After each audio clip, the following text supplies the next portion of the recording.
তখন তারা তাদের জীবন বাঁচানোর জন্য মাদ্রাসার উপর নির্ভর করবে। এরপরে যদি হাদি জঙ্গিরা আবার তাদেরকে আক্রমণ করতে আসে, তখন এই মাদ্রাসাকে ডাকবে আমাদের বাঁচার জন্য, দেখবেন মাদ্রাসা চলে আসবে।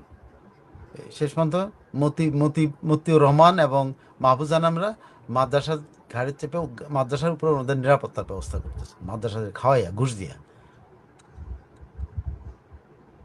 কেন ওনার কারণ বাজারে, আপনি বলেন, আপনি কারণ বাজার তো চিনেন, কারণ বাজারে আশেপাশে কত শিশু শ্রমিকের কাজ করে, মুটের কাজ করে।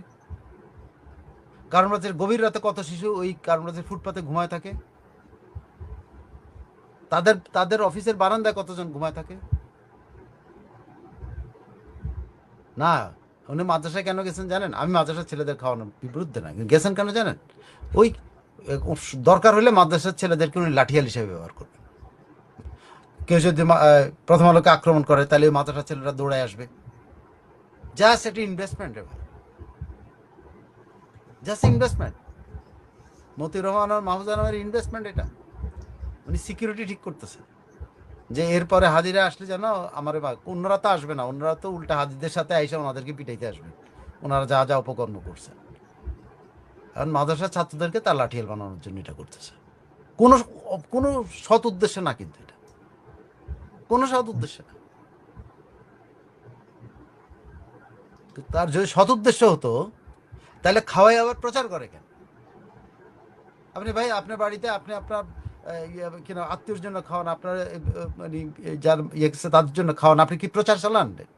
রেডিও টেলিভিশনের পত্রিকা, আপনার পত্রিকা আছে বলে আপনি এম্পাওয়ার, এই পাওয়ার দেখাবেন, আপনি মাদ্রাসায় খাওয়াচ্ছেন, এটা প্রচার করবেন। ব্ল্যাকমেইল করতেছে, এই বাচ্চাগুলোকে ব্ল্যাকমেইল করতেছে, এই মাদ্রাসাগুলোকে ব্ল্যাকমেইল করতেছে, তোদেরকে খাওয়াইছে আমাদের নিরাপত্তা দিবি। নির্লজ্জ একটা। এই লোকগুলি কত নির্লজ্জতা দেশে দেখাবে, মানে খাওয়াইছি আমি, এইটা প্রচার করতে হবে। আপনি কাউকে যদি কোনো কিছু দান করেন, এটা তো বলা হচ্ছে আপনাদের ধর্ম অনুসারে বলা হচ্ছে গোপনে করবেন, বলে নাই? এটা নিয়ে প্রচার প্রয়োজন করতে পারবেন, এটা প্রকাশ্য আছে। দান করা কি প্রকাশ্য করার কথা বলছে না গোপনে করার কথা বলছে? গোপনে করা। আমি যতটুকু ধর্মীয় নেতাদের কথাবার্তা যত শুনছি, পীর মাশায়েখদের কথা, যে তুমি সহায়তা করবা গোপনে করবা, দেখা করবা না, যাতে ওই লোকটা ছোট হয়ে এরকম কাজ করবে না। দেখায় কেন করে? ওই লোকটার সারা দুনিয়ার কাছে ইয়ে করে যে আমি তোরে খাওয়াইছি, তুই আমার পাহারা দিবি, তুই আমার জন্য এখন থেকে লাঠিয়াল হিসেবে কাজ করবি। এই মাদ্রাসার ছেলে মেয়েগুলারে খাওয়াইছি, এই জন্য ওদেরকে দুনিয়ার সবাই আবার প্রচার করে দিছে। কিন্তু মানে এগুলো তোদের কিন্তু খাওয়াইছে, এটা কিন্তু আমার কাছে ডকুমেন্ট আছে, ঢাল হিসেবে ব্যবহার। তোরা আমি যা বলবো তোরা তাই করতে হবে। ভাই এ কি নির্লজ্জ রে ভাই! আবার এখানে নাম দেয় আমাদের নির্বাহী সম্পাদক অমুক ওখানে উপস্থিত ছিলেন। কি নির্লজ্জ! তোমার বাবার বা মায়ের কুলখানিকতে খাওয়াইয়া তুমি তো ওখানে দাঁড়ায় দাঁড়ায় খাও, তুমি কি টেলিভিশনে প্রচার করো আর পত্রিকার ছবি চাপাও? যে তাই না করো, তাহলে এই শিশুগুলিকে যেগুলো এতিম, তার চেহারাগুলো তোমরা বেশ লাগানো, শিশুগুলির চেহারা কেন বিক্রি করবো? ধিক্কার এদেরকে। এই নির্লজ্জগুলি বুড়া হয়েছে, এগুলো এখন পর্যন্ত মাথার মধ্যে এখন পর্যন্ত সেই ঔপনিবেশিক ইয়া নাই, এখনো তারা প্রভু ভাবে নিজেদেরকে। ভাই এদের এদের হাতে এক এক ফোঁটা পানিও খাবেন না, এই পানি খাওয়া ছবি তুলে রেখে আপনাকে ব্ল্যাকমেইল করবে। আমি যাকে আমি যেখানে এই প্রথম আলো এরকম খাওয়া দাওয়া নিয়ে যায়, প্লিজ সঙ্গে সঙ্গে ফটোগ্রাফারদেরকে বলবেন আমাদের ছবি উঠাইতে পারবেন না।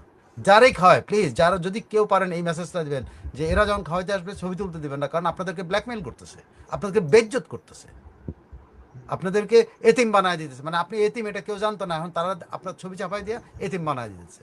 এই মাদ্রাসার যে ইমামরা আছেন, মাদ্রাসার যে শিক্ষকরা আছেন, তারাও কিন্তু এই একই অপকর্মের সাথে জড়িত। এদেরকেও কিন্তু ইয়ে করা হচ্ছে। কি নির্লজ্জ যে বাচ্চাগুলোকে খাওয়াচ্ছে, সেটা আবার ছবি তুলে বাজারে বিক্রি করতেছে।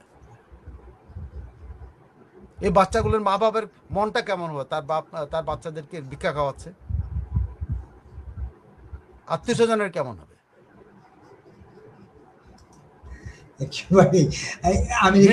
নির্লজ্জ, একেবারে নির্লজ্জ। এই দুই নির্লজ্জের হাত থেকে কবে বাংলাদেশ রক্ষা হবে রে ভাই? মতি মাহফুজা নামের হাত থেকে কবে বাংলাদেশ রক্ষা হবে রে ভাই? এরা কবে লাইমলাইটের বাইরে যাবে? কবে এদের এদের এদের নোংরা চেহারা আমরা দেখতে পাবো না? কবে তাদের এই নোংরামিগুলো আমরা দেখতে পাবো না? সমাজের পুরো নোংরামি ছাড়া দিয়ে যাচ্ছে। 32 নম্বর পুড়িয়ে ফেলা হয়েছে 8 বারের মতো করে। সেখানে যে একটা প্রদর্শনী করতে পারে না, ওনাদের নেংটি ইয়ে হয়েছে কি বলে পোড়াইছে, ওনাদের সাদা কাগজ পোড়ায় গেছে, এইটা দিয়ে ওনারা করেন আলোর কি আলোর ইয়া করেন, প্রদর্শনী করেন, আলোর কি আলো চিত্রকর্মের প্রদর্শনী করেন, আলো চিত্রকর্মের প্রদর্শনী, নির্লজ্জ। এইটা অনেকটা ধরেন আপনার আমেরিকার মতো আর কি, যে আমেরিকা যে স্টাইলে এই যুদ্ধের সময় এটাই কাটতেছে, এইভাবে ঢাল হিসেবে সবাই দেখেন। আমি হাসতেছি, আসলে ঘটনাটা খুব দুঃখজনক, কারণ আমি চিন্তা করতেন এই বাচ্চাগুলোর চেহারা বিক্রি করছে আপনি ছবি, এই বাচ্চাটা সারা জীবন তার একটা ছবি ছাপা হইলো, সে একজন এতিম, তারা আপনি এতিম হিসাবে পরিচয় করাই দিলেন, সে মাদ্রাসায় পড়ে পরিচয় করাই দিলেন, তারপর তার আপনি খাওয়াইছেন, পরিচয় করাই দিলেন। সে কি আপনারা বলছে আমরা খাওয়াও? এই বাচ্চারা কি বলছে, ডাইকে বলছে এই মতি, এই মাহফুজ আসো আমাদেরকে একটু খাওয়াও, তোমরা অনেক ধনী মানুষ, আমরা গরিব, আমি খাওয়া পাই না, আমার খাওয়া দাও, বলছে বাচ্চারা? তাহলে তার ছবি ছবি বিক্রি করা হলো, তাদের চেহারাটাও বিক্রি করা হইলো কেন? নির্লজ্জ সাংবাদিকতা এগুলি। এই নির্লজ্জরা আমাদেরকে নীতি শেখায়। কি করবেন, নীতি শেখানোর লোকের অভাব পড়ে গেছে এখন, নীতিহীন লোকজনই নীতি শেখাবে, এটাই খুব স্বাভাবিক। আমাদের সমাজে নীতিহীনরা দীর্ঘদিন ধরে নীতি শেখাচ্ছেন, যারা যারা নীতিপেক্ষ আহরণ সবাই কিন্তু নানা এই ব্যাড মজুমদার, মানে তারা কত নিচের, কত নিচে গেছে যে এতিমদের চেহারা পর্যন্ত বিক্রি করতে হয় তাদের এখন। দুঃখজনক। আমরা কদিন বাদ তো ভিক্ষা দিবে, এখানে সেখানে ভিক্ষা দিবে না, এটা ছবি দিয়ে প্রথম আলোতে ছাপাবে, ডেলি স্টারে ছাপাই দিবে, হ্যাঁ যে ভিক্ষা দিছি আমি। নির্লজ্জ।